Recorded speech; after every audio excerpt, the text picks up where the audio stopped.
ஒரு நிமிஷம் ஸ்வைப் பண்ணிடாதீங்க. நான் சொல்றது பதிவை கேட்டுட்டு போங்க. உங்களுக்கு யூஸ்ஃபுல்லான பதிவு, சரிங்களா? 25 வருஷத்துக்கு முன்னாடி கல்யாணமானவங்க, 25 வருஷத்துக்கு அப்புறம் கல்யாணமா இந்த நியூ ஜெனரேஷன் கல்யாணமானவங்களும் 25 வருஷத்துக்கு முன்னாடி கல்யாணமானவங்களை பத்தி நான் பேச போறேன். அப்ப பாத்தீங்கன்னா 25 வருஷத்துக்கு முன்னாடி புருஷன் வீட்டுக்குள்ள வராருன்னா மனைவி எல்லாத்தையும் சுத்தம் பண்ணி வச்சுட்டு வீட்டு வாசலையும் தன்னையும் சுத்தம் பண்ணிட்டு அழகா வந்து உட்கார்ந்து இருக்கணும். இப்பத்த பிள்ளைங்க எல்லாம் பாத்தீங்கன்னா புருஷன் வெளியில இருந்து வீட்டுக்குள்ள வந்தாருன்னா பொண்டாட்டிக்கு பயந்துட்டு வீட்டுக்குள்ள வராங்க.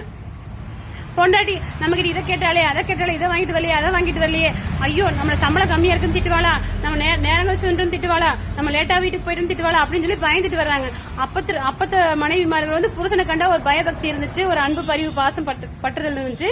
இப்பத்த மனைவி எல்லாம் பாத்தீங்கன்னா பொண்டாட்டிக்கு பயந்ததான் வாழ்க்கையே நடத்த முடியும். பொண்டாட்டிக்கு பயந்தா மட்டும் இல்ல, பொண்டாட்டி மதிச்சா, பொண்டாட்டிக்கு மரியாதை கொடுத்தா மட்டும்தான் இந்த காலத்து பசங்க பிள்ளைங்கிட்ட வாழவே முடியும். அந்த காலத்து பொம்பளைங்க எல்லாம் பாத்தீங்கன்னா புருஷனை கண்டு பயபக்தியோட இருக்கணும். புருஷனை மதிச்சு புருஷனுக்கு பயபக்தியோடு நடந்தது அந்த காலத்துல மனைவி மாதிரிலாம் வாழ்ந்தாங்க. இப்படி அப்படியே உள்டாவா திரும்பி மனைவி கண்டு பயபக்தியோடு இருந்தா மட்டும்தான் புருஷங்க குடும்பம் தள்ள முடியும், காலம் போக முடியும், குப்பை கொட்ட முடியும். சரிங்களா? குப்பைனா என்ன, நம்ம வாழ்க்கை பயணம் தான் நம்ம குப்பை கொட்ட முடியும் நான் சொல்றேன். புரிஞ்சவங்களுக்கு புரிஞ்சிருக்கும்.